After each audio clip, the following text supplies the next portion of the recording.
everybody. Lance Russell and Dave Brown right along ringside. By golly, we're about ready to go with more big action. Thank you very much, and welcome to Georgia Championship Wrestling. I'm Gordon Soler, your host, and we have quite an hour in store for us. Hello, everyone, and welcome to Championship Wrestling at ringside. This is Vince McMahon, along with wrestling's only living legend, Bruno Sammartino. Welcome to this week's edition of Mid-South Wrestling Television. I'm your host, Boyd Pierce, another outstanding card. Hey guys, and welcome back to the Regional Rasslin Podcast, where we talk the territories. I am Ray Russell, and this week, one of my personal favorite topics here, my personal favorite projects here on the Regional Rasslin Podcast, we're going back again to Memphis Wrestling, circa 1985. And in order to take that trip one more time, let's bring back the man, the myth, the legend, the wrestling know-it-all. Are we still doing that? Welcome back, Mr. Gene Jackson. Here and there, but hey, man, good to be back. It feels like we've been away from 1985 for too long, so it's time to go and catch up with our friend Kareem Muhammad and see who he's roasting this week. Yeah, Kareem's still here for the time being. I don't know how much longer he's going to last, but he is here this week, so that's always a pleasant surprise as to what's going to come out of his mouth each and every week here on the Memphis TV program, so we'll have to wait and see. But before we jump into the new week of things, let's find out what happened last week in the Memphis territory, including in that big matchup we were talking about last time around, featuring the Macho Man Randy Savage, Jerry the King Lawler. Loser leaves town, or Lawler retires. Let's see what happened. We'll get there in just a minute, but some other things going on in the territory as well as, oh yes, the red-headed Paul Bearer clone, talking about Buddy Wayne, made his return to Memphis Wrestling as the manager of the brand new team of Billy Travis and Ron Sexton. You know, Billy Travis, when paired with the PYTs and even Tux, they put a glove on him and he fit in. It was most, pizzazz we had seen Billy Travis have. He was part of the package. He didn't seem, as odd as it sounds, he didn't seem that much out of place.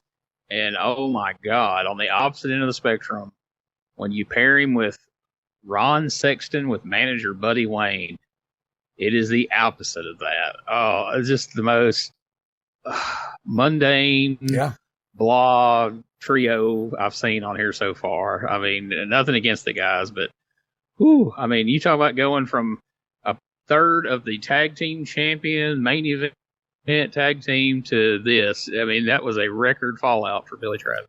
Yeah, it's that Ron Sexton effect, I would have to say. Well, Buddy Wayne doesn't help either, but yeah, to Billy Travis, all he needed was that glove. That glove did fit, so he didn't need to acquit. But unfortunately, they said, we're just going to pull you out of there and stick you with Ron Sexton for whatever reason there. It was working, so we don't want that to get over. Billy, let's stick you with this new tandem. We'll see have to wait and see how they play out this week on the TV. Speaking of, Billy Travis and Buddy Wayne got the best of one Stan Lane last week on TV, Ron Sexton as well, I suppose, when Steve Kern was away apparently selling swampland down in Florida. Stan Lane vowing revenge, though, soon enough. So this new tag team blooding Stan Lane right there on TV.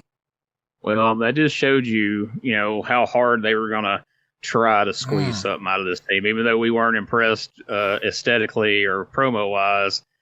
It sends a strong message that you're going to come in and bloody up one of the fabulous ones your first week out there, that they are desperately trying to make this team mean something. We'll see if they pull it off. For anybody who thought that Stan Lane and Steve Kern were prima donnas based on leaving the territory, working for Vern, kind of making the rounds and then coming back, well, you can't really argue the fact that these guys are indeed team players when they're out here, made to look like a fool under the hands of the new team of Sexton and Billy Travis. And that's what we got last week, at least Stan Lane. Now, it continued to play out on the Mid-South Coliseum. We'll find that out later here as we go along. But we also saw the Tennessee return of one Mexican Angel, Francisco Flores, a.k.a. the Memphis Mil Mascaras. And what a return it was. Oh, man. My goodness. At a glance, the first time at a glance, I was like, wait a minute, is that Jonathan Boyd in there? And then oh, no, that's the Mexican Angel. So what a name for him. Yeah, it's they put a lot of thought into that puppy, didn't they? Jackie Fargo was back in town again, took out manager Tux Newman, it appeared, in a cage match last Monday night. We'll see how Tux is doing this week. Yeah, Jackie Fargo come to town. Everybody was psyched and gets his hands on Tux Newman, and perhaps maybe he was a little overzealous. I don't know. We'll see. We'll see how the Tux man fared from that confrontation. Got right up off that couch. Hey, Jackie said, I'm a wrestler. You're a manager. I can't just come there to beat you, Tux. I'm gonna have to come there to maim you. And apparently that's what he did. We're gonna check in on old Tux Newman here later in the program. One of our favorites, Kareem Muhammad, had a big weekend last week, hosting both the Jerry Lawler show and ripping up Jay Youngblood's Sacred Engine Feathers right here on the TV program, leaving Jay in tears. Kinda. Yeah, we got to see that almost in full again this week, in case you forgot. And Kareem was he was in he was in rare form here, man. He laid it on thick with all the engine talk and tearing up the feathers and saying where he got them from. And it was something. That's all I can say. It was really, really something. Well, I could say a whole lot, but I want to keep this show going, so we'll just leave it there for now. It was indeed, though, an end of an era, but also the dawn of a dynasty. Last Monday night, Randy Savage falls to Jerry the King Lawler in a loser leaves town situation. A true bittersweet moment in Memphis wrestling history as we bid adieu to Mr. Savage here in Memphis, but he can't be held down because history beckons the Macho Man. Yeah. Yes, a sad day for Memphians, but a glorious day for Mr. McMahon. And who could have even imagined the future, what the future held for Macho Man in the WWF? I'm sure he didn't even imagine. Well, maybe he tried to imagine, but I don't even know if he could have really realized. Exactly. Intercontinental title, you could see that right off the surface. But, up until it happened, I really never imagined.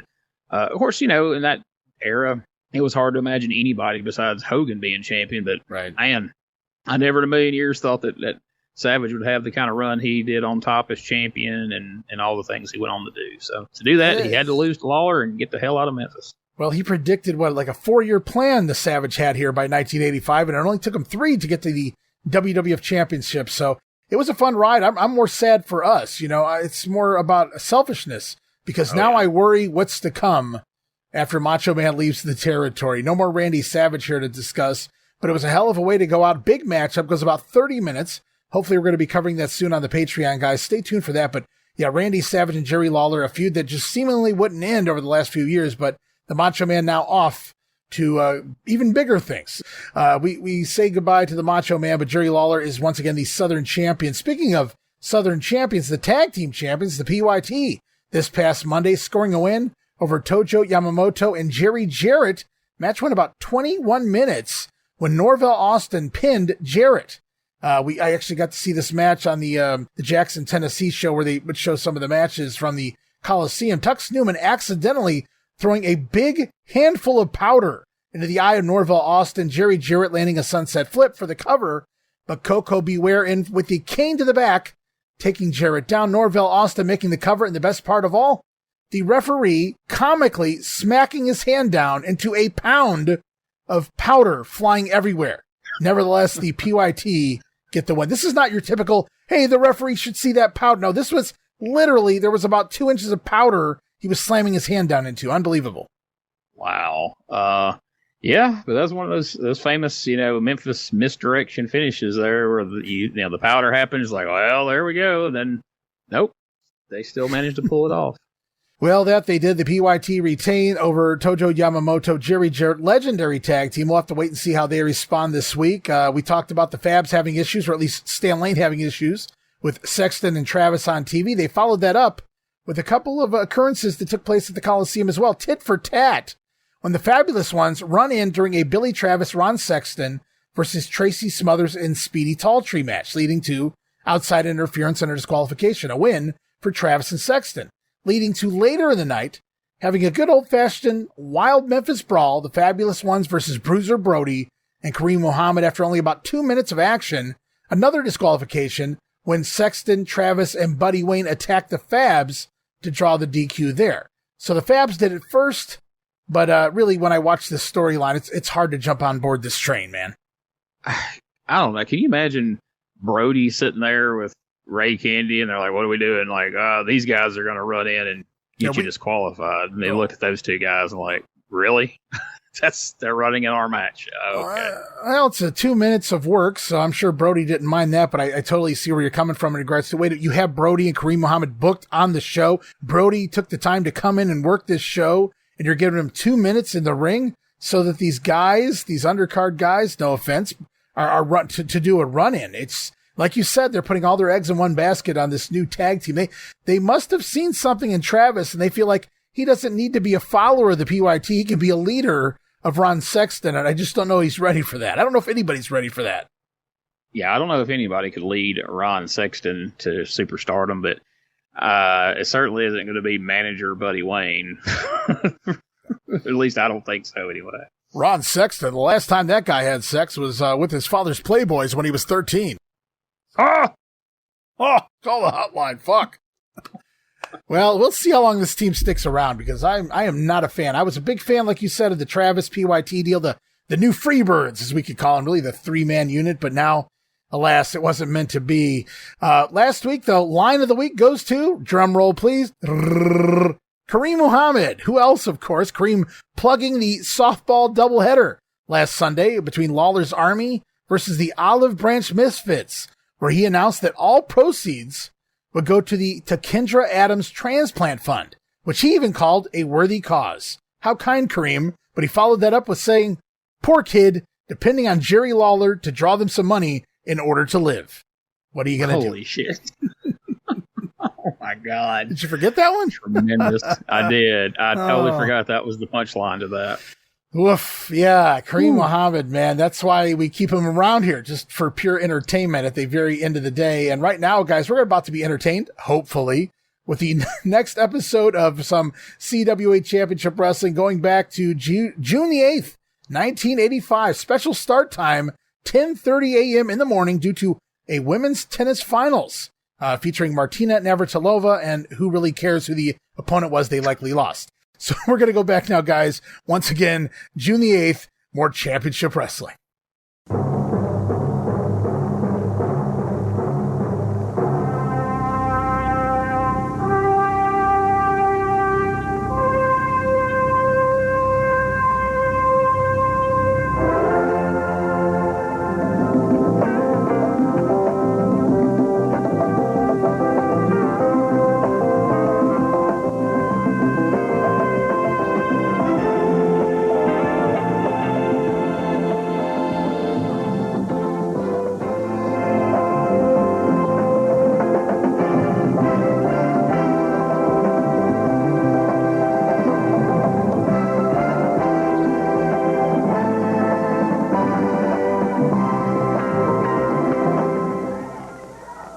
All right, Gene, here we go.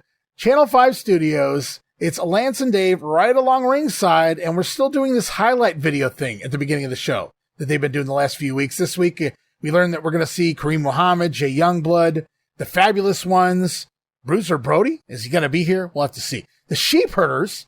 An interesting choice of musics I noticed here. Kareem Muhammad, he had War Machine last time, if I remember correctly. This week, Kareem's little video to the beat of Raspberry Beret. Yeah, I mean, most all of them last week kind of fit to some degree. That that was some odd music pairings, to say the least. You know, I'm not a fan of these little videos. I like that they're trying to do something different, but it's really spoiling debuts, returns. Like, we didn't know the Sheepherders were back. We don't know what's going. We saw that with Austin Idol. We saw that with Jackie Fargo. We're doing it here this week with the Sheepherders coming into the territory. So I like that they're trying to put something together. They're trying to do something different.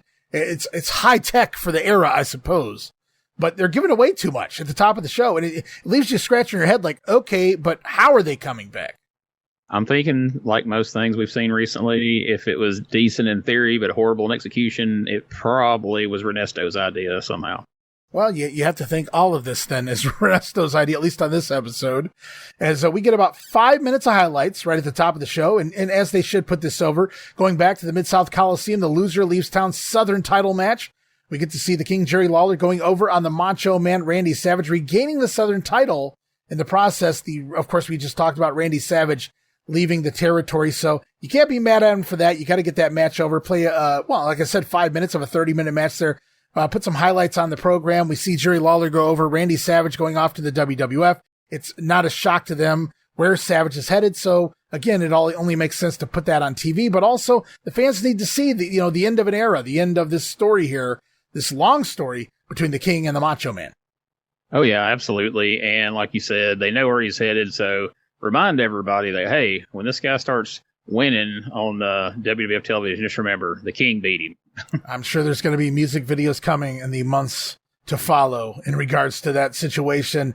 We also get a recap, or actually basically, like you said, almost the entire segment recapping the Jay Youngblood Ray Candy feud, which began last week.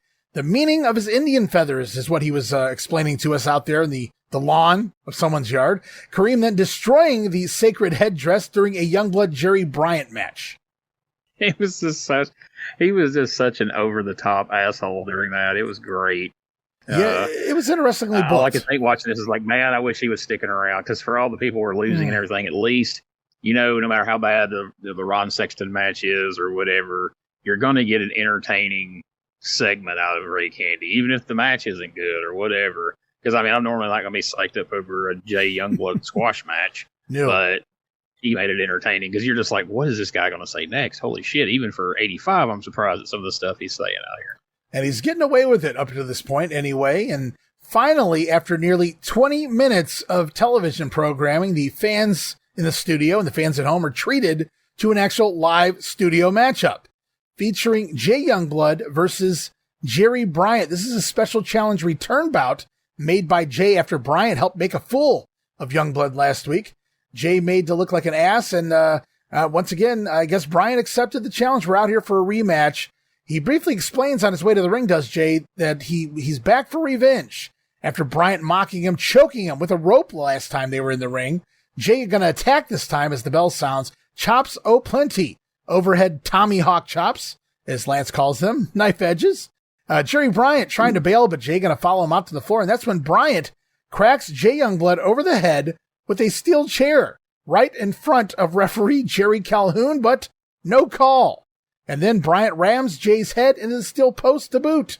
Well, I didn't see that coming. I didn't expect Bryant to get a whole lot of offense in, but here he is swinging chairs and sending Jay into the post, and now Youngblood bleeding in a squash match. Well, at least that's what it was supposed to be. They refused to make Jay look strong, is what I wrote here in my notes. I don't know if you have any take on that before we continue on with what happens afterwards. No, that's what it feels like. I honestly assumed the way they set the table for this, that Youngblood was probably going to go in here and just run the table on Jerry Bryant, get his revenge and beat his ass, and then be over and Kareem Muhammad, he got his today and you're getting yours next. But no, that's not what happened. No, I thought the same thing. I figured he was going to give him chops plenty for about a minute, maybe less, and then score the win, get his revenge with Bryant, move on to bigger things, literally, in Kareem Muhammad. But no, it doesn't work out that way. In fact, Jerry Bryant swinging chairs, posting Youngblood, making him bleed here on TV. A prelim guy here like a Bryant taking over on Jay Youngblood. But as they get back in the ring, Bryant going to work Jay over. Youngblood eventually going to delivering the illegal pile driver, I should point out. Jay Youngblood landing a really shitty looking one, as even Lance Russell has to quip, he got enough of it. Well, it was enough to get Jay disqualified. So apparently steel chairs, okay. Pile drivers, not so much. Got it. Yeah, that was I was already tweaked when he hit him with the chair right in front of the referee and nothing happened. I'm like, right. All right, I guess the referee's giving him some leeway here, Dave. Right. But then when he hits a shitty pile driver and it's a DQ, it was like, okay, great. Shitty indeed, and more on that in just a minute. Anywho, Jay apparently snaps. He's gone crazy. Plum loco out here, dropping Bryant with a pile driver, of course, then a suplex before he locks in the Cobra Clutch down on the mat, and Youngblood refusing to release the hold. And this seemingly goes on forever. Referees Jerry Calhoun, even Tom Branch out there in wrestling boots, I might note, trying to break things up. And finally, they send in some prelim crew, Tracy Smothers, David Haskins, others, trying to pull Jay off of him, pulling Jay's legs up into the air while he still has the Cobra Clutch applied on the mat. I don't know that was supposed to look funny, but I laughed at it anyway. Definitely. It was awkward. It was awkward and funny. And honestly, I thought it would have told a better story if we skipped the horrible looking pile driver. And let him win the match with the Cobra Clutch and then let Jerry Calhoun reverse the decision because he won't let go. And then, oh my God, he's going to kill this guy. So get some help out here. It would have been a lot better than that corny pile driver. There are so many ways they could have went with this that would have been better than what they, wind up doing. But finally, they all managed to pull Youngblood off, but he chops everyone in sight and reapplies the Cobra Clutch to poor Jerry Bryant, seemingly at this point attempting to murder Bryant here, is what I wrote in my notes. As Booker Tom Ernesto joins, Youngblood finally pulled off, but he's now held down like a psych patient. He's gone crazy, Gene, is what it is. And then Dave Brown, and I love this line, he goes, well, the pile driver, not a very good one, as you pointed out, Lance, was enough for the disqualification. Unbelievable. Lance and Dave both shitting on that pile driver here. I wrote, everybody must be pissed off at Jay. I mean, how bad does a pile driver or any of them, or any hold for that matter, have to look for both announcers? Shit, I mean, we've heard Lance recognize a handful of times now when somebody's executed something poorly, he'll kind of, not bury them, but like you say, like, well, he didn't quite get it all, or just something to acknowledge that, hey, that wasn't great. But for Dave to for now, we're a few minutes past it. All this other stuff is happening. Dave's got to circle back and go, well, that pile driver, not a very good one, which is even worse than Lance saying, well, he got most of it, or whatever it was he said. Yeah. Not a very good one, especially for him being a babyface. It wouldn't be that strange if he said it about Billy Travis or somebody, but for the babyface. So I feel like you're right. I feel like nobody was loving Jay Youngblood here. Yeah, he's done something wrong to somebody somewhere, because for Dave Brown to wait 5 minutes and re-reference what we saw earlier with the pile driver, not a very good one, and then he had to throw Lance under the bus. And you pointed out, Lance, you said it first. I'm just reiterating here, but so this is just me over here. We agree this was right. Shit. That was in case y'all forgot, I just want to bring it up again in case they don't replay it. That was a terrible fucking pile driver. Fans, if you're going to get disqualified throwing a pile driver, make sure it at least looks good, right? That's exactly moral of the story there. As Jerry Bryant apparently going to get the win by disqualification. The match only went 2 minutes, 34 seconds. Jay Youngblood has gone crazy. He's a crazy engine now. And, that's going to be followed up here by who else? But Kareem Muhammad out here now for an interview, talking that crazy drunken Indian on the firewater. And he still doesn't even know his name, I know, because he couldn't figure out his name was Jay here. But Kareem's still with some feathers in hand that he ripped apart last week, explaining their meaning. Remember, guys, last week, Jay Youngblood explaining the meaning of some of the feathers that he received as part of that headdress. Well, Kareem's got a few feathers himself, and he's going to explain the meaning of them here. As he says, one feather was drinking more firewater than anybody else in the tribe. Another feather he got by watching the most episodes of The Lone Ranger. So Kareem, once again, on a roll. As Muhammad thinks Youngblood, he should be out here celebrating this week, not be mad. He thinks that Youngblood's parents were just released from prison because he saw someone out there trying to steal his hubcaps. It's so funny to me that nowhere else in any territory he worked did he ever get the opportunity to talk hardly at all, much less all this comedy. It's so. I wish there was somebody that would remember, we heard him cutting up in the dressing room or something, and said, "Hey, go do that on TV or something," because it's just so out of place. It's hilarious, but it's so out of place. Bob Roop has said Ray Candy was one of his favorite guys to ride with up and down the roads. He'd let him stay over. One of the few guys he would let stay over his house when they were up in Michigan during the time they were both in Georgia. But even he has never went off and just said, man, Kareem was one of the funniest guys I ever knew. So it's kind of weird that he has this, personality on TV that you don't really hear anybody really mention outside of this little run here in Memphis.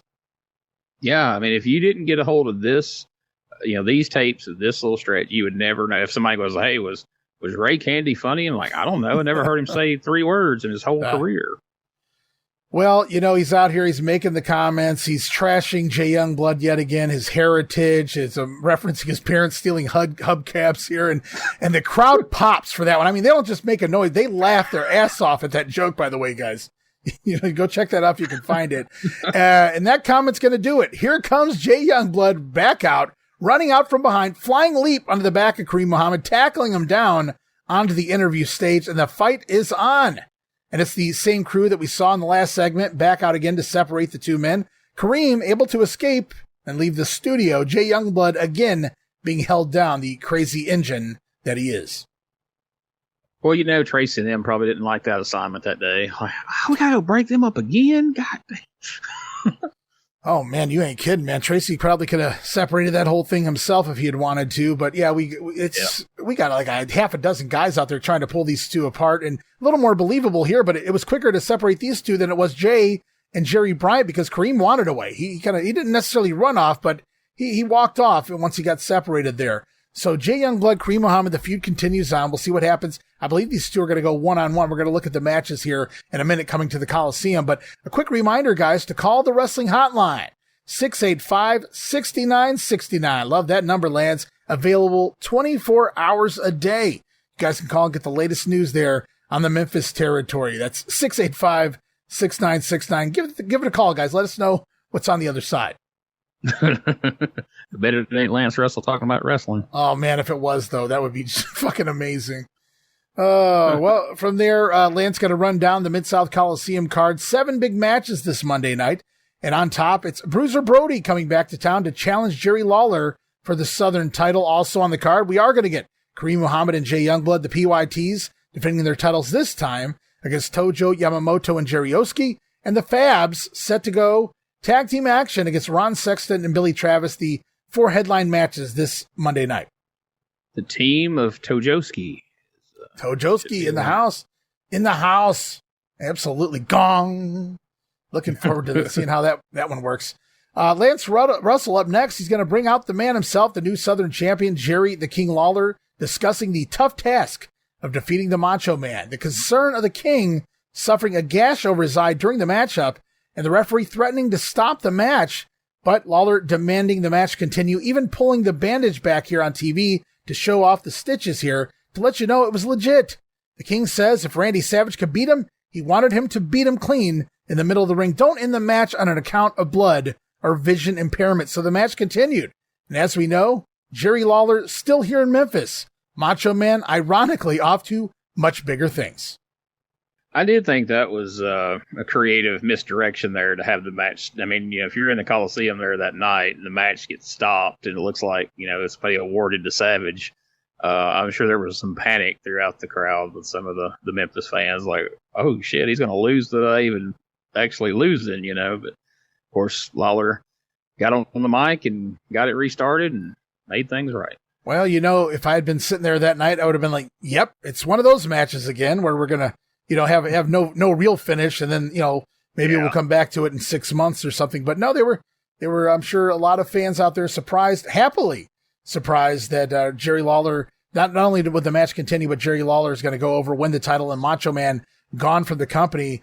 As the King says, it feels great to be the champion again, representing the city of Memphis as the Southern champ. But life goes on, and this Monday night, it's Bruiser Brody coming for the title. Brody offered to put up $10,000 for one shot at Jerry Lawler's title. One shot, one time, the final showdown between the King and Bruiser Brody. And Lawler says the best part is he gets the $10,000 up front, so he's already a winner. But Brody going to come out of Monday night with nothing, not the title, and certainly not the $10,000. Well, I mean, it's an interesting concept to say that, Brody bought a title shot, because I guess if, people are paying attention, what has Brody done singles wise since he's been in Memphis to justify a title shot, and gives it some, I guess not really stakes because Lawler's already got the $10,000, but I guess it gives Brody more motivation to make sure he gets it done, because it's one time he's spent $10,000 to get this shot. So by God, he's going to do whatever it takes. Well, as you know, I don't really look ahead as what's to come, but the way they're selling it here on TV, it does sound like the final showdown between Jerry Lawler and Bruiser Brody. So this might be the end of Brody here this week. It was several weeks ago now. Tom Ernesto cashed in some chips. Apparently Brody owed him some favors, came in and worked quite a few of these Monday night shows, and even a couple of Tuesday ones, if I recall. But Brody never made it to the TV tapings, the live TV studio shows, but he does make it pretty much every Monday night to the Coliseum, and now they're selling it like it's the final showdown between the two. And after just losing Randy Savage, man, what are they going to do if they lose the Bruiser next? Ooh, I mean, because if you look at what's there, I don't know who would be next to step up to Lawler. We just got to hope that they're going to bring in somebody really, really good to challenge the King. Well, hopefully not the Mexican Angel, that's for sure. As Lawler then, here in the interview, tries to throw to a taped promo featuring Bruiser Brody, but Lance Russell explains it was so filled with explicit content, they would have to bleep every other word, so we're not going to air it here this week. Lawler seemed genuinely tickled at the announcement, but promises to go to the back and watch it for himself. Now, Lance Russell does try to explain what was in the content, so it sounds like maybe a promo really did exist. I'm not really sure. I mean, if they just didn't get a promo, after last Monday night's show, it's a creative way to get around it. I can't think of what other technical reason there would be that they couldn't air something if they actually had one. It just sounds like to me like, shit, we didn't get a tape from Brody. We'll come up with something. Right. This is what we come up with. Well, if they didn't get one, you're right. I'm glad they kind of referenced it or tried to make you feel like they attempted to get you something here rather than just throw it away and say, hey, Lawler, you got Brody here Monday night, so have at it, on the microphone here. So it sounds like Bruiser Brody either didn't get to find the time to record a promo to send in here, or he did, and it just wasn't good for TV, I guess. Aw, come on, Brody, just some F-bombs. You can't say that about his parents. Well, either way, we know we got a big matchup main event coming up. Last Monday, it was the King and Randy Savage. This Monday, Jerry Lawler and Bruiser Brody. It just keeps getting bigger, it feels like, around here. And then we go back to the ring. And that means it's time for one-on-one action. David Haskins standing by to take on Ron Sexton, who is accompanied by Buddy Wayne and Billy Travis. But I thought Buddy said last week that they only wrestled tag team matches. Apparently not. Apparently they couldn't find a partner here for Mr. Haskins. Travis does come out ready to wrestle. He's dressed in trunks and boots, and he's even got his ring robe on. The sequin ring robe of one Billy Travis, but he's forced to go to the floor alongside Buddy Wayne to watch Ron Sexton. Why couldn't we got Billy Travis here? That was my thoughts exactly. Like, really, only one of them can wrestle, and we go with Ron Sexton. Like, I guess that's the heat. Well, that's kind of how I felt. And I go, you know what? I'm going to give this guy a chance. And then I watched this match. As Ron Sexton, with about as many forearms and punches and stomps as you'd expect to see in an old school WWF TV match from the 70s or early 80s, he does land a belly-to-belly suplex, a double underhook suplex, and a vertical suplex near the end of the match, all getting 2 counts. Now, David Haskins is going to surprise Sexton with the crossbody, and he goes on the offense from there. It's a house of fire, is David Haskins. But Buddy Wayne distracts the referee, Tom Branch, which allows Travis to trip up Haskins from the floor, then slides in the ring for the big bad double body slam, takes Haskins down. Ron Sexton makes the cover and gets the 3. The match goes 5 minutes and 26 seconds. David Haskins is one of those guys, and we've been seeing a little bit of this in 91 too, where some weeks they'll just use him as just a straight up squash jobber. Yeah. And then the next week, he'll come near getting a win. So you just don't know which David Haskins you're getting from week to week.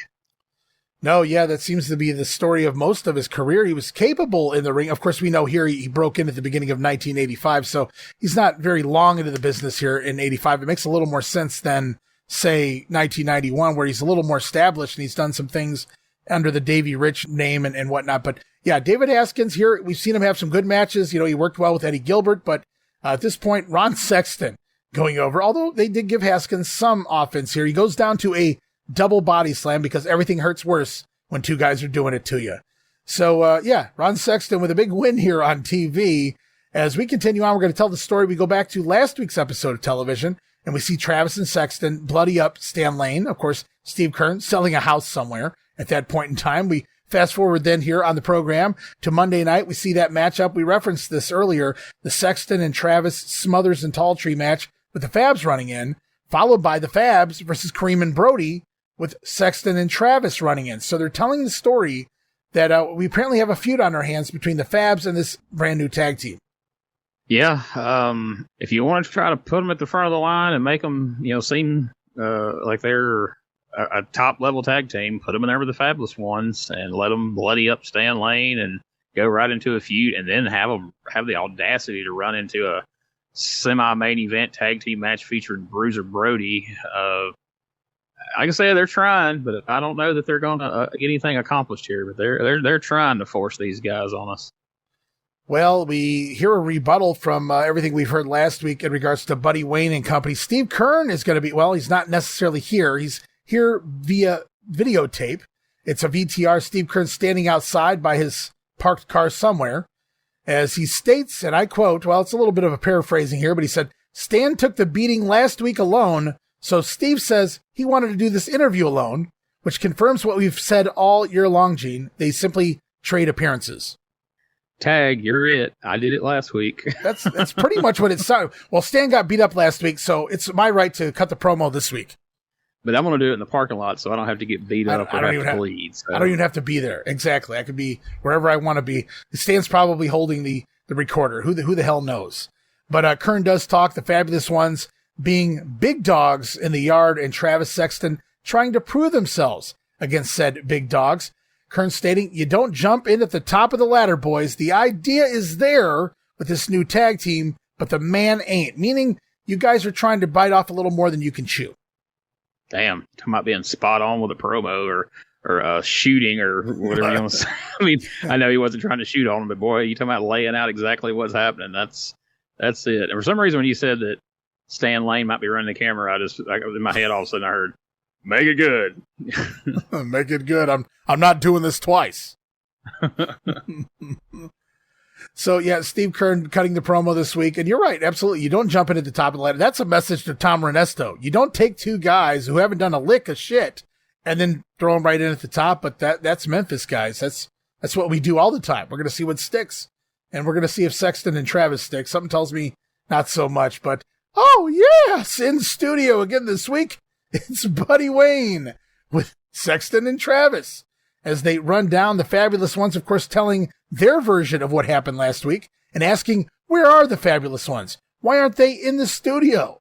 They show up right before their matches, says Buddy Wayne, and then they leave right after the matches. No regards for their fans. Wow, talk about a little bit of a shoot, maybe. Wow. Yeah, maybe Buddy decided to return the favor. He thought that Steve's promo hit a little too close to home, so he figured he'll fire back. Yeah, you got to like that a little bit anyway. The Paul Bearer lookalike here. Relive the glory days of Memphis Wrestling with the Retro Wrestling Review USWA podcast. Each week, we go back in time to review USWA Championship Wrestling from the 1990s, episode by episode. Join us for watch-alongs, behind-the-scenes stories, and exclusive interviews with people who were there and lived it. Whether you grew up watching it or you're discovering it for the first time, this podcast is your ringside seat to Memphis wrestling history. It's all a part of the WrestleCopia Podcast Network. Listen now at USWApodcast.com. Hey guys, Ray Russell here, curator of the WrestleCopia Podcast Network, inviting you guys to listen to many of the programs here as part of the WrestleCopia brand, including, but not limited to, the Wrestling Memory Grenade, currently covering the 1988 and the WWF project. You can also listen to the Regional Rasslin podcast, where we talk the territories. You can also listen to the Wrestling Stoop with the legend himself, Bob Roop. But that's not all. You can also check out the Puro Wrestling Academy with the professor of Puro Resu, Mr. Dan Ginnity. Dan and I go back in time and cover the history of Japanese professional wrestling in the English language. And you can listen to all of those shows and more, all part of the WrestleCopia Podcast Network, located over at WrestleCopia.com. That's WrestleCopia.com, and anywhere your podcast streaming needs are met. And while you're at it, why not subscribe to our social media guys for all the latest goings on here at the WrestleCopia Podcast Network. Plus, I'm constantly adding old school video clips and pictures from throughout wrestling history. You can follow us over on X, formerly Twitter, at Rasslin Grenade. That's at RASSLIN Grenade. Also, follow and like me, Facebook.com/Rasslin Grenade. And why not subscribe to YouTube.com/Rasslin Grenade. And of course, now would be a fantastic time to become a WrestleCopia patron over at patreon.com/WrestleCopia. That address again, patreon.com/WrestleCopia, where you get so many gifts, including all of my insanely detailed show notes for every episode of The Grenade Show, Regional Rasslin, and the Monday Warfare podcast. You'll also get early access to a lot of the podcasts here on the WrestleCopia brand, where you can listen days and sometimes as much as a week earlier than the rest of the listeners. But that's still not all, guys. You also get at least a dozen digital downloads for your viewing and reading pleasure each and every month, plus random bonus video drops, and of course, the Patreon exclusive Watch Along series covering many past WWF and WCW events. And if that's not all, Videocasts, also now a part of Patreon. No subscription, cancel anytime. Give it a try for a month, guys. I think you'll like the content that I offer, and every penny of it goes right back here into paying the bills. So if you're looking to support that next up-and-coming podcast brand, please consider making it WrestleCopia. Help me pay some of the bills to keep the WrestleCopia podcast network and all of the great shows here up and running for the months and the years to come.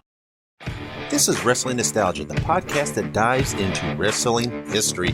Hey, wrestling fans, I'm Dave Dynasty, and if you enjoy podcasts that are knowledgeable and history-driven, then Wrestling Nostalgia is for you. With great guests and fun interviews, there are over 200 episodes in our archives. We chat with several first-time guests and often cover topics not discussed on other podcasts. Look up Wrestling Nostalgia on your favorite podcast platform and visit all of our links at linktree/WrestlePod. That is linktr.ee/RASSLEPOD.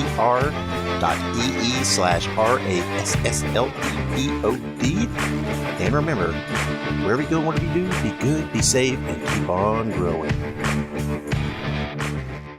Tux Newman is also on this program, but he also is not. There's a lot of interviews. Nobody wanted to show up this week is what I'm getting the feeling of here, Gene. Tux Newman is apparently laid up in a bed somewhere. We don't know where. He won't reveal where, other than it's somewhere in the South. But we go off to a VTR now of the Tuxman. He has been basically crippled to this point. His neck in traction, elevated in the air, glasses covering his eyes, presumably blackened, his nose bandaged. But even still, he put on his tuxedo for this promo. But no time for the hair dye, it would appear.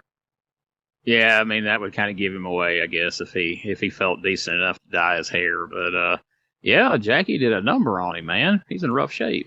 Boy, also, now I kind of want to see that match and see what he did to him to put him in this traction here in a bed somewhere in the South, hiding down there while he recovers. He says he's down, but he wants us all to know he is not out. Calls this a temporary inconvenience, as then he reveals a giant paper that reads Tux's hit list. I wrote how Looney Tunes of him, as he has a list there of 5 people he wants to get his hands on. Revenge on Jackie Fargo, Tojo Yamamoto, Jerry Jarrett, the Fabulous Ones, and Jerry Lawler. He has plans for all of them. You won't know when or where, guys, but Tux will be back. You have not seen the last of Tux Newman, so I have to ask you, Gene, have we seen the last of Tux Newman? Well, unless he's still holding out to this day. I think we may very well have seen the last of Tux Newman, but you never know. He may be playing the long game here, Ray. Maybe he send out some feelers. He might open the door to maybe coming back down the road. I don't know that Tux returns. I do know that, this is an interesting little way to say goodbye if he's not back on TV after this. But the Tuxman cameth, the Tuxman may have goneth here. It's comical. The VTR, they have him sitting up here in a bed. Do you think he went back to LA and filmed this, or did he do this straight here in Tennessee? I don't know. That's a good question. I remember reading about it in his book, and he talked about the promo and the fact that they intended for him to come back at some point, but he pretty well knew deep down that this was probably going to be it for him in the South. But he didn't. I don't remember him commenting where he filmed it. So I don't know. I bet he shot it here before he took off back to California. Right. But that's just purely speculation. Well, we lost Randy Savage and Tux Newman on the same night. Very unfortunate, it would seem. I can't wait to see what the future holds here in Memphis for the next big manager, because Buddy Wayne is not it. We go to the ring. Also, not the next big thing here in Tennessee. I'm talking about the Mexican Angel, scheduled to take on Tracy Smothers. Nothing of a match here. Angel catching Smothers' crossbody and drops him down in a slow motion backbreaker. I mean, it's just ridiculous. It's like watching a tape in slow motion. Yeah, if you were watching this on the old school VCR, you would think suddenly like it just got, tape got stuck in slow motion or something. But good Lord, can you imagine if we could have got one grudge match between the Mexican Angel and Cyclops? It would have been the slowest match of all time. Oh my! Well, at least they weren't a tag team. I'll say that much. But yeah. Oh my goodness! Yeah, to have them two in the ring going 1-on-1. Oh, that would have been rough. I don't know. Time limit would expire by the time they locked up, perhaps. But exactly. The match itself, very basic stuff that the Angel does, but the backbreaker, it was like, I don't want my hip to pop out. I don't want my knee to go sideways. So I'm going to slowly, he doesn't even drop him on his knee. He just kind of drops down, he slowly pivots down to one knee, but smothers over the other, and just a snail's pace here, but lands that big Mexican style splash, the one we would see Mil Mascaras use in the past, gets the win in just 1 minute and 33 seconds, gets the win, and the Angel immediately goes straight out of the ring and to the backstage area. I wrote, that'll get you over. I mean, the backbreaker looked like someone gently, laying a baby down into a bed, not wanting to wake them. A newborn baby at that. Yeah. Newborn. Yes. Yeah, it was kind of crazy, but this guy being in the business as long as he has, to just score a pin and climb out of the ring, never even acknowledge a fan, makes you feel like he's already over being here. Yeah, he's either over being here or he had an emergency of some sort that he needed to go take care of. He shat himself. That explains the backbreaker. He's got to take it easy. Well, we've seen an old timer in there in the Mexican Angel. Now we're going to see a newcomer in one, Rip Morgan, accompanied to the ring by a familiar face, talking about Lord Jonathan Boyd, Maniac Jonathan Boyd. Rip Morgan's unfortunate opponent, one David Johnson. As Lance says, it's been a long time since we saw Jonathan Boyd. Dave Brown replies, not long enough. Dave on a roll here this week. Man, Dave, knocked off, Stan Lane's usually been the ones getting these lines in, but Dave he's on a roll this week. And I thought it was ironic because, like I say, our last episode, I initially at a glance thought, the Mexican Angel was Jonathan Boyd, and now here freaking Jonathan Boyd shows up. I'm like, fuck, I hope I didn't will that to happen, because back-to-back matches too out here. Boyd accompanying his quote-unquote cousin, Rip Morgan, to ringside for this one-on-one encounter. Go back to Dave real quick, and in his comments he's made off and on throughout this episode. You kind of wonder if Dave had to sleep on the couch last night. I don't really know what's going on with Davey. Hopefully he recovers by next week. Meanwhile, Jonathan Boyd going to join commentary. He said, Rip Morgan is called Rip because it stands for Rest in Pieces. I like that. I never heard that one before. Then he talks about a bloody Yankee running him off the road, which was legit. He did have a car accident, putting him on the shelf for a very long period of time. He blames a Memphis wrestler, but he's not quite sure who, but somehow he knows they're here in Memphis. And he said that's what forced Luke Williams to team with Butch Miller, the other Sheepherders. So Jonathan Boyd says he is finally back with his youngest cousin, Rip Morgan, in his corner. They hate all Americans. They hate blacks. They hate whites. Just all of them. I don't really know what was the point of all of that, but okay. As we do have a match in the ring as well. Rip Morgan just mauls David Johnson here. Backbreaker, a real backbreaker, I should point out, gets the win in about 2 minutes. Jonathan Boyd then jumping in for a few shots himself. Well, Jonathan Boyd managed to tell his whole backstory of why they're here and why he was gone and everything, while poor David Johnson, as he's prone to do, just gets the hell beat out of him by Rip Morgan. Have we ever seen David Johnson get any attempt at offense so far? Not to my recollection. The closest offense he got was when he was trying to mop the floor with his ass when Randy Savage was dragging him around out there, and that wasn't too. He wasn't looking too sharp there, but maybe one day. David Johnson, his day will come. We'll have to wait and see. You talked about Jonathan Boyd using these 2 minutes here of action in the ring to get over the backstory and the reason they're back and getting over the team if you've never seen the Sheepherders crew before.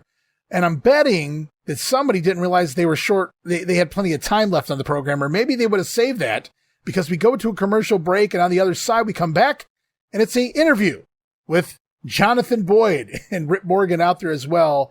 As Boyd states, I issue not a challenge, but a bloody warning to everyone who wrestles here in Memphis. America thinks they own the world, but the men from down under are really the ones on top. Jonathan Boyd offering Rip Morgan to wrestle again. If anybody has the guts, come out here and step in the ring with the Ripper.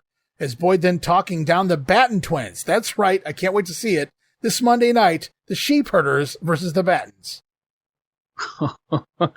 Well, the poor Battens hadn't been mistreated in quite a while, so I guess they're about due. Well, we'd recycled everybody who had beat the shit out of the Battens for the past 6 months, so it was time to bring in a new crew, I suppose. Yeah, I guess so. The biggest mistreatment we'd seen of them is back when, they were getting beat with those belts by Coco, when Coco and Norvell were on that streak of strapping everybody with belts for a couple of weeks there, and they got blistered from head to toe. Yeah, the boys are back in town talking about the Batten twins. They are going to be going 2-on-2 tag team action here with the Sheepherders this Monday night. I don't really like the Battens' chances, but you never know. We'll get there in just a moment. Later this evening, though, June the 8th, Saturday night, Nashville, Tennessee, the Fairgrounds. On the card, it's Travis and Sexton versus the Battens.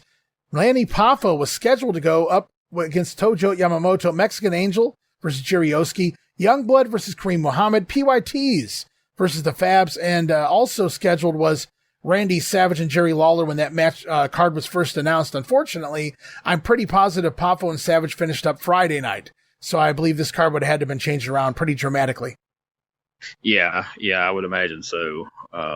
I imagine that happened quite a few times with that Nashville card by the time we got around to it the following week. Yeah, guys were pretty much fed up and done. Sometimes it felt like we would see a lot of changes in the Nashville side of things. That's why all the big stuff happens in Memphis, which we'll get to in just a minute. Sunday, June the 9th, there was a Jerry Lawler show, aired later in the day. I believe 5 p.m. was the time they announced due to the men's tennis finals. I do not know who was involved in that either, so don't ask, guys. But we don't have footage of this Jerry Lawler show, so we're going to move on to, later that evening, they had a event in Shelbyville, Kentucky on June the 9th, but we don't have results, so we move ahead Monday night, Mid-South Coliseum, Memphis, Tennessee. June the 10th, going to see, they promised 7 big matches. Let's check it out. Tracy Smothers pins the exotic Adrian Street. It's interesting to see Street, as he's not been doing TV. He really hasn't been doing the other house shows, but he has been coming in and working these Coliseum shows, and he has been doing jobs to some of the underneath guys. Really peculiar that Adrian's agreeing to do this. Yeah, it really is. Like, I've gotten used to seeing him in the undercard here and putting some of the bigger stars over, but, they haven't been putting Tracy Smothers over very often, so losing in the opening match to Tracy Smothers is, for 1985 Adrian Street is odd. Yeah, it's definitely odd. Do you think maybe Jerry Jarrett was like, I'll buy your Amway if you come do the job? Yeah, probably so. I mean, I guess it's just that, that night was free, and he's like, asking if they could use him, like, you can come in, but you're going to have to go under to Tracy Smothers or somebody in the opening match. I'm like, yeah, whatever. Just don't put it on your little TV show. I'll be fine. Yeah, it's kind of crazy. If you didn't look up results, you'd have no idea this ever happened. No, right, yeah. Well, I'll tell you another guy who goes over on the show. Unfortunately, it's the Mexican Angel scoring another win over David Haskins. I don't know if he used the backbreaker this time around, but the Angel, once again, with undefeated so far here in the Memphis territory this time around. The Sheepherders, Rip Morgan, Jonathan Boyd, taking on the Batten twins. And wouldn't you know it, awesome beatdown, awesome double backbreaker, and the battering ram. Remember the Bushwhackers move? Well, very dangerous here. They hit that move there into the back, the spine, the kidneys of one of the Battens, and the Sheepherders go over. Oh, my word. Oh, my word, indeed. So the Sheepherders looking good here, taking down the Battens, mauling them there. That match is available out there, guys. Also, more tag team action. Southern Tag Team Champions, the PYTs, Norvell Austin, Coco Ware, defeating the team of Tojo Yamamoto and Jerry Oski. Coco using a foreign object on Oski after Oski getting handsy with referee Tom Branch. Somehow, Branch manages to miss the foreign object shot by Coco Ware, and the heels retain the titles. Tom Branch missed it, huh? Mm-hmm. Well, that's what happens when a wrestler like Jerry Oski gets handsy with Tom, puts his hands on him. You don't want to do. Remember, he threw that arm drag a few weeks ago? Tom Branch having enough of these Jerry Oski tantrums in the ring. We didn't see Oski on TV either, so very telling of the future, perhaps, of one Jerry O. As also on the card, we saw the big feud. It's been brewing now for a couple weeks. Kareem Muhammad pinning Native American Jay Youngblood. Muhammad going over. And I'm not going to leave you guys in suspense. this is Kareem's final night in the Memphis territory. He's going to leave abruptly, and he'll pop up in a couple weeks there working for the Cowboy in Mid-South Wrestling. Damn it. That's the news, the news I didn't want to hear. I find it funny, though. Like, I don't know if they knew he was leaving at this point, but, I guess they were like, fuck Jay Youngblood. I don't care if he is leaving. Kareem's going over. Well, Jay's not long for this world either, not in real life in 1985 or here for the Memphis territory. Yeah. So Jay's not really been treated well since he got here, but I wouldn't be surprised if Jay's gone after this week. I don't have that in my notes, but if he is, I wouldn't be shocked. He's not going to be long for Memphis territory moving forward. But now we've lost Randy Savage. We're likely going to lose Bruiser Brody here in just a minute. We know Tux Newman's probably out the door. And now Kareem Muhammad, another top heel, and you're coming, one of the most funniest characters I've ever seen on wrestling television, is gone from your territory. You're really grasping at straws at this point to find any kind of main event heel. Absolutely. And, since those commercials were prominent back at that time, I really think one joke that Kareem missed out on, if maybe when Jay Youngblood is out there wrestling Jerry Bryant, maybe if Kareem comes out there and starts throwing some littering on the floor or something, and then they get a close of a Youngblood, and you get a teardrop down his face, and then he goes crazy and jumps out and attacks. You gonna cry for me, Tonto? I can see that. That would have been. You see that trash out there on the ground? Won't you cry, boy? Cry. Well, it wasn't meant to be. Kareem Muhammad gone from the territory, sadly, because, like you said, man, one of the most entertaining characters, not just in Memphis, but in any wrestling company I've ever seen. So he was really on a roll here in the CWA. Unfortunately, no longer here. Kareem Muhammad finishing up, but he goes over on top, pinning Jay Youngblood on the way out. Also on the card, fabulous ones over Billy Joe Travis and Ron Sexton by DQ. I don't have the cause of the DQ at this point in time anyway, so we'll have to wait and see what transpired there. Likely the Fabs lost their cool because they're being forced to feud with these two idiots. But it is what it is, because we move on to the main event, and now it gets interesting. Bruiser Brody defeats Southern Heavyweight Champion Jerry the King Lawler, hold on guys, by disqualification. The finish going to see the two men brawl out to the floor, Bruiser Brody doing all sorts of questionable stuff directly in front of referee Tom Branch. Brody deliberately choking the King with a rope right in front of the ref, hitting Jerry Lawler with a metal stanchion, one of those metal posts that hold up the ropes that keep the fans, keeps him so far back, Gene. So he's literally doing these things right in front of the official. Brody then propping a chair up against the ring post on the outside apron. Lawler, though, going to block the shot and use the chair himself, ramming Brody into the chair, and that causes referee Tom Branch to call the immediate disqualification. Branch disqualifying the King for using the chair in defense. And Lawler going to take a wild swing at the referee as well with said chair. Of course, he's going to miss there. But the plot thickens here. Lots of odd circumstances and happenings going on when Tom Branch is in the ring. Tom Branch, you son of a bitch. That's it. Why do we do back-to-back disqualifications in our semi-main and main event? That I don't know why I'm still bitching about it. It's Memphis. We see it here. We see it 93. We see it 91. We see it all the time. But it's still just, how hard is it, folks? Give them something in one or the other match. Don't do DQs in both matches. I mean, come on.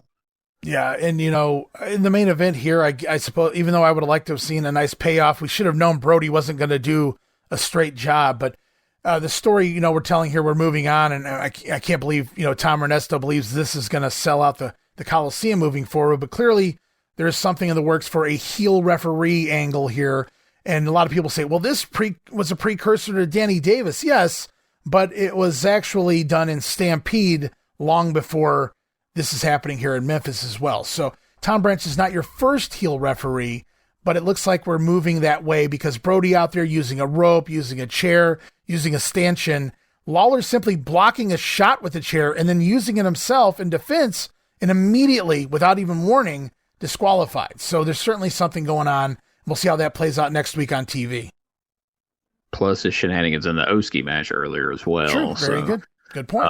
So not the first to do it, not the best to do it, but he's one of the people who did. He did it all right. And, with Jerry Oski, I don't, can't say that I blame him. So they do it again with Jerry Lawler. Now fans are going to start paying attention, and we're going to pay attention to what goes on with that in the weeks to come. I know Tom Branch is going to be cutting some promos upcoming. Looking forward to that. He's going to explain himself, and Jerry Lawler's probably likely going to have some comments of his own. So we're going to move on for this week, though. June the 11th, Tuesday night, Louisville Gardens, Louisville, Kentucky. Travis and Sexton over the Battens. Adrian Street getting his win back over Tracy Smothers. Ron Sexton working double duty, because that's who I would have picked. Subbing for the now apparently gone Mexican Angel, another one out the door. Sexton over Jerry Oski. Fabulous Ones, no contest with the Sheepherders. Well, that's an upgrade in a feud. Jay Youngblood over Kareem Muhammad by forfeit. Kareem gone from the territory, and rather than subbing someone in, like a Billy Travis, we already saw Sexton work twice, Jay Youngblood given the win by forfeit there in the semi-main event. Wow, that's crazy. I'm surprised they didn't find a way to disqualify him just so he wouldn't get a win. Wow, that would have been interesting. Yeah, they could have just let, well, Jay didn't show up either. Yeah, let Tom Branch come out as the referee and be like, "Yeah, Kareem Muhammad's not here, but you're disqualified. I don't like the way you look." Some bullshit. Wow. But... Well, that would have been interesting. I would have bought it. I would have been okay with that. I'll put it that way. We got a interesting main event as well here. We talked about what Tom Branch did Monday night to the King versus Bruiser Brody. Well, it's a little more of the same here Tuesday night in the Gardens. PYT defeating Jerry Lawler and Tojo Yamamoto by countout when Tom Branch counts Jerry Lawler out, even though I'm pretty positive Lawler wasn't the legal man. I believe Tojo had the match won in the ring. We had new tag team champions, but Tom Branch counting out the King, even though the baby faces had the match well in hand. Lawler, I believe, chasing the other PYT away from ringside, something like that, some kind of shenanigans. But once again, Tom Branch screwing the King. Tom Branch, you son of a bitch. Yes, so we're going to have a lot more to say about Tom Branch in the weeks to come here on Regional Rasslin. Unfortunately, we'll have to see exactly how long that goes on for. I literally will have to see, because I really don't know. Let's just take a look at something here, Ray. Mm-hmm. Earlier in the show, you speculated Randy Savage is gone. Bruiser Brody is gone. Yeah. Kareem Muhammad gone as well. Yeah. Who does that leave as our main heel adversary to Jerry the King Lawler? Well, as it appears right now, it would seem referee Tom Branch is going to be the top foe of King Jerry Lawler. Well, Randy's leaving. Time to bring in the big guns. We're going to turn Branch into a wrestler here. Brody, we don't need you anymore. You can go on about your business, because my son's about to take over here at the ring. We're really going to do some business now. We're going to see how that works out in the like I said, the days to come here between Tom Branch and the King Jerry Lawler. If it was just a coincidence Monday night, coincidence no more. Tuesday night, more of the same between the King and the referee, who is not Jerry Calhoun. We continue on to Wednesday night, June the 12th, Soldiers and Sailors Memorial Coliseum, Evansville, Indiana. On the card, the returning Sheepherders over the Battens, Jerry Oski versus Adrian Street. It was scheduled to see Kareem Muhammad and Jay Youngblood. I don't know what they did with that. Maybe another forfeit. Who knows? Billy Travis versus Tracy Smothers. And we've got promos lined up right now. Both sides of the main event. The PYT taking on the King, Jerry Lawler, and Tojo Yamamoto. Back into Championship Wrestling here on Channel 7 in just one moment. Wednesday night, by golly, that's the time, 8 o'clock, and you're going to be there to see some exciting action. It'll include the return of the Sheepherders. They will be right there in Evansville. Jerry Oski will be there. Interesting match will be Kareem Muhammad against Jay Youngblood. Now, you're going to have to stay tuned for the entire show in order to understand that one fully. In the final bout, hey, listen to this. PYT will be facing Jerry Lawler and Tojo Yamamoto. And, of course, this is a result of what happened to Jerry Jarrett last week. Now, we saw him in Jackson, Tennessee, when they tried to beat him to death with belts, but boy, I'll tell you what they did in Evansville, absolutely uncalled for. Well, that's right, Lance. Beating somebody with a belt, that's one thing, because all about the most you're going to do, you're going to raise some whelps on her back, you're going to bring some blood to the skin, but you're going to get over that. That's going to heal up. But what they did to Jerry Jarrett last week, like you said, was uncalled for, because when you take a man's head, stick it down between your legs and pile drive him, not just once, but 3, 4 times like they did, then you're not just trying to hurt the man, you're trying to cripple him. They're trying to break Jerry Jarrett's neck last week, and they nearly succeeded. They got him out of wrestling. Now, he didn't come back to wrestle because he had a personal vendetta against the PYT. He came back because he wanted to be around this man, around the rest of the wrestlers, back into the sport again. But for some reason, Tux Newman and the PYT took it upon themselves. They made it personal, and they wanted to get rid of Jerry Jarrett. Well, you've succeeded. But let me tell you something. What goes around comes around. And Wednesday night in Evansville, you're going to be against this man right here. And Jerry Jarrett is his closest friend for over 10 years. And when Jerry Jarrett hurts, this man hurts. And he is mad, brother. And let me tell you, when you step in that ring up there Wednesday night, you're going to be against two guys that are going to try to do the same thing to you that you did to Jerry Jarrett. And brother, there ain't nobody around that does a pile driver any better than me. So you get ready, PYT, because you got it coming. You'll get your shot at him, Tojo. PYT, I'm telling you, you heard my protege Jerry Jarrett, me and the King will get you. Okay, Wednesday night, Coliseum, Evansville. Billy Travis opens up against Tracy Smothers. Then there's going to be a tag match. It'll have Mark and Brad Batten going against, you remember them from New Zealand, the Sheepherders will be returning. Jerry Oski will be facing the exotic Adrian Street in a single match. And then Kareem Muhammad will have to go against a very mad young Jay Youngblood, brother. I'll tell you what, that is going to be some kind of a whale of a single match going. Jerry Lawler, Tojo Yamamoto, PYT. What a main event. Get there for the action and fight that'll happen. Back into it here in the action of Channel 7's Championship Wrestling, Evansville, Wednesday night, 8 o'clock, right there at the Coliseum. Brother, what a night. Sheepherders will be returning, by the way. You remember that tough New Zealand team. You're also going to be seeing Kareem Muhammad. We'll be talking to him about his match in just a moment. And then PYT going against Jerry Lawler and Tojo Yamamoto. And, brother, I'll tell you, what you guys did to Jerry Jarrett, no excuse whatsoever, Norvell. Well, you know what? You talk too much and you never shut up. Let me get a point across. Jerry Lawler and Tojo Yamamoto. But first, I'd like to say this. Where is Jerry Jarrett? He's no longer with us. Now, he beat Tux Newman, but one thing about it, you can beat a man, but to go ahead and try to cripple him, it's another thing. That's why we come to our boss's rescue, and that's why Jerry Jarrett ain't going to be there, and that's why we going to run y'all in the ground. Tojo Yamamoto and Jerry Lawler, look out. Come Wednesday night, baby, we coming right at you. Jerry Lawler, don't show up in that Evansville, you and that slick-headed Chinaman, because, baby, you're going down just like Jerry Jarrett. He don't want to get back in the wrestling business. You know about that? Yeah, not after what you guys did. He'll be back. Shut up, Lance Russell, shut up. All right, Kareem. Yeah, I know you're that drunken Indian friend. Let me tell you, woo! I hope you don't like it, drunken Indian. I hope you're somewhere looking at me right now. He get out here talking about my mama and daddy did this and that. You didn't tell them they was in prison, did you? You're talking about you come from a reservation, you old drunken nasty Indian. Your mama and dad is in prison because they couldn't handle the fire water. Yeah, I ripped up your old cheap feathers and I'll do it again. You know what I did to these feathers? I do the same thing to your face, you drunken Indian, because you don't mess with the Zambui Express. What I did, I know what I did, and I hope you're mad, because I stomp on your face and rip you apart just like I did these old cheap feathers. And whether you like it or not, Lance Russell, I'm going to be there in Evansville, and I will get the job done. Yeah, Wednesday night, Soul He. All right, guys, so I don't have results for this, but looking at the matchup, we may have gotten more of the same storyline here with Tom Branch again, with the PYT taking on the King and Tojo. Most likely. I figure we're doing that finish everywhere to Around establish whatever. Yeah, whatever the hell we're doing with Lawler and the heel referee here, we're going to get it over in every town, I suppose. Well, good luck. It's Thursday night, June the 13th, Owensboro, Kentucky Sports Center. No contest. Going to headline the Sheepherders versus the Fabulous Ones. Moving on to Friday night, June the 14th, Paragould, Arkansas, the high school. On the card, a blindfold battle royal and maybe Jay Youngblood. Also, Friday night in June 14th, they are in Clarksdale, Mississippi. I don't have any results, but I wanted to make sure we could cover some of the cities they were covering around this time. So that's where we are right now in the world of Memphis wrestling. We talked just very briefly before we went on the air, and you kind of said something along the lines of, well, this is one of the more rougher pieces of business we've had to watch so far this month. It's very weak right now. We started really building things. Dr. D came in. Randy Savage was turned heel.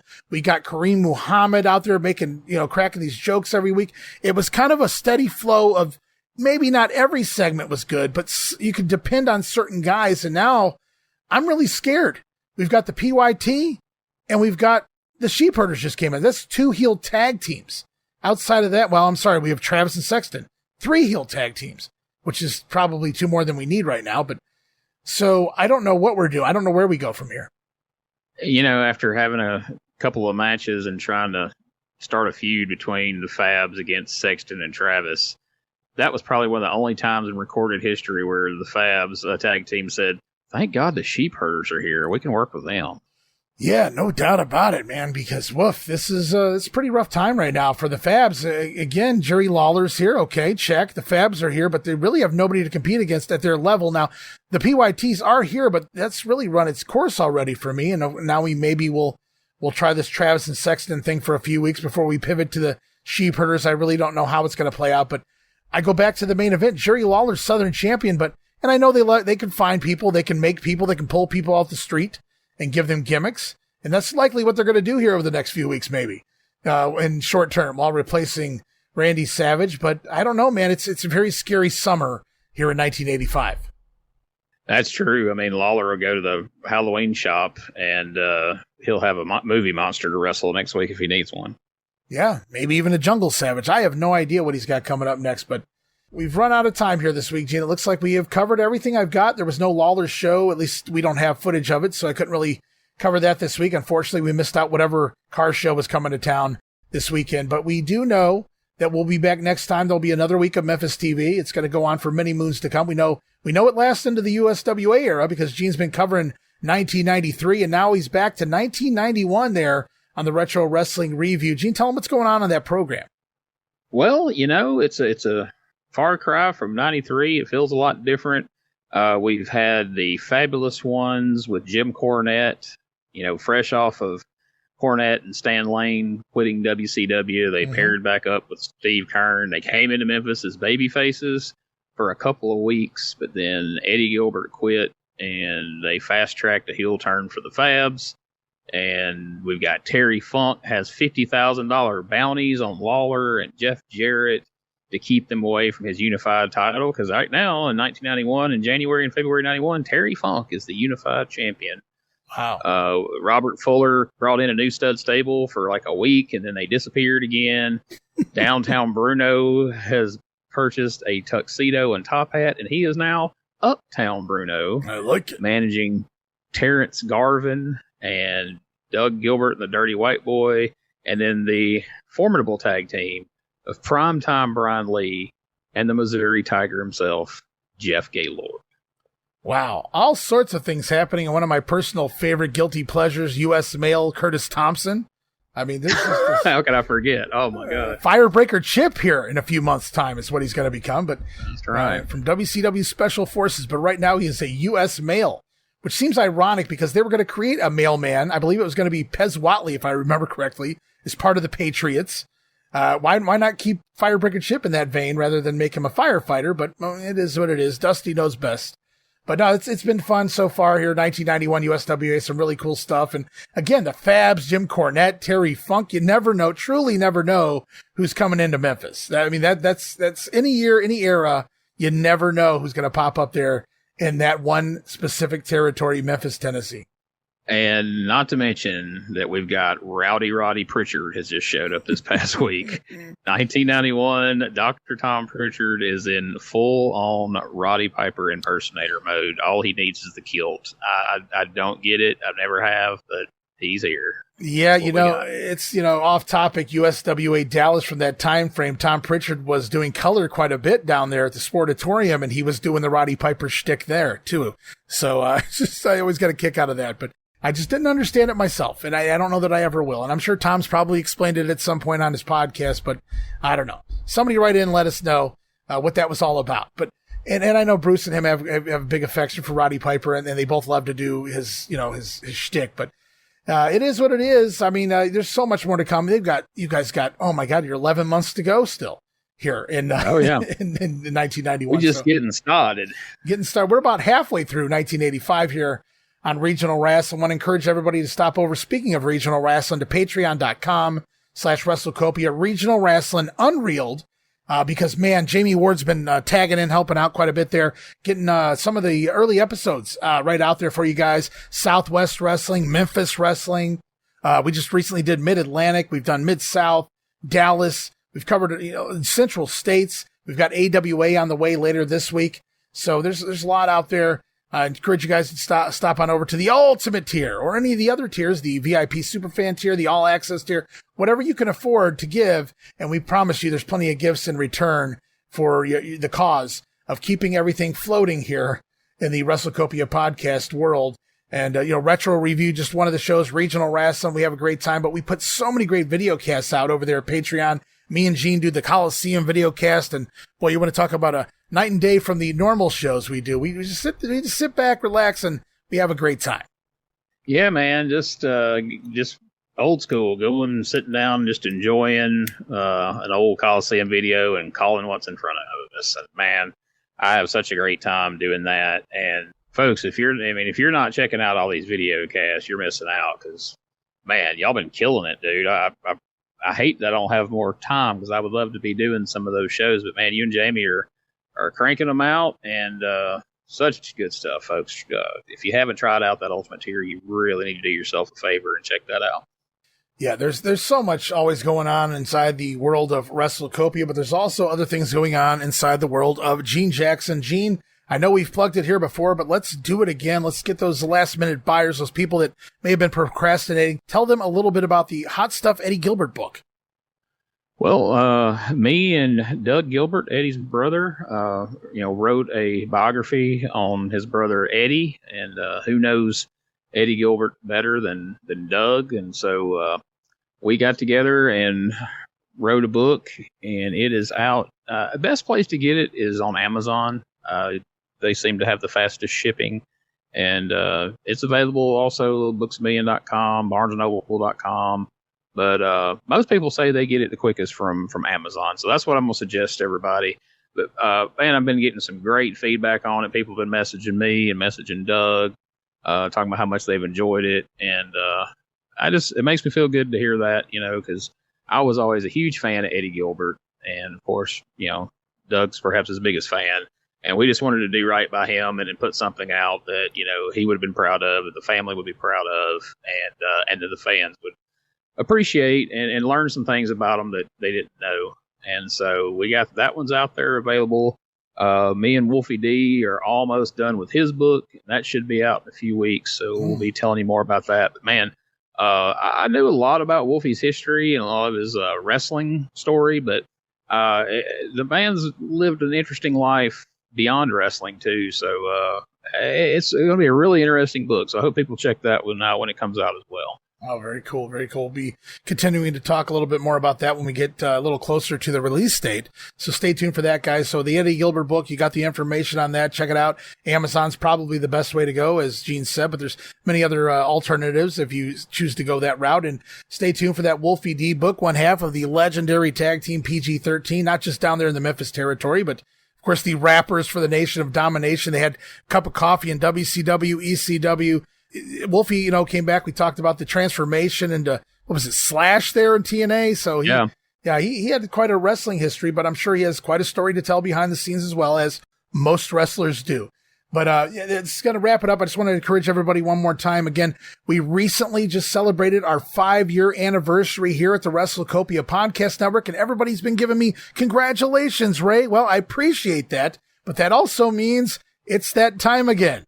All of the subscriptions are coming at me. All the hosting subscriptions, or all the hosting bills, all the software bills, everything's hitting me all at once, and I'm trying to cover everything, but I could really use your help. So now is the time. If you guys have been wanting to help us out there at the Patreon, give it a try. Patreon.com/WrestleCopia. I'm not asking for you guys to gift me money. I'm simply asking you guys to check out what we offer there. As Gene said, we have so much fun doing those video casts, but we inform so much on a lot of the shows. We do a lot of that, but we also entertain. We have a great time, and that's what I hope you guys give it a try. Again, no subscription. You guys can cancel anytime, but I think once you watch some of the casts, you're going to say, man, I'm going to stay here, right here with WrestleCopia. But for now, we're going to wrap it up. Gene, I thank you so much for being here and doing Regional Rasslin with me again. I always love coming back to Memphis 85. Man, thanks for having me. I appreciate it. I had a great time as always. And just to chime in one last time on there, nobody gives you as much value for your buck than what Ray does for the WrestleCopia Patreon. So please check it out. You're shortchanging yourself if you don't. All right, guys, we got more regional wrestlings upcoming. We've got Jamie Ward returning, more Georgia 82. Richard Vicek looking to return to discuss his most recent book released about Wilbur Snyder. We've got Howard Baum knocking on the door, wanting to talk a little Florida in the early 1980s. But, of course, we've got other projects. Steve Crawford returning. We're going to break down the entire history of Angelo Paffo's ICW territory. I'm working with a fellow by the name of Rick Fields on the Georgia War of the early 1970s. So we've got a lot of irons in the fire, and that's just here at this one podcast. So remember that, guys. We've got a lot of things going on here in the podcast network. Right now, we're going to wrap it up. And Gene, once again, just thank you so much for being here, man. Thank you.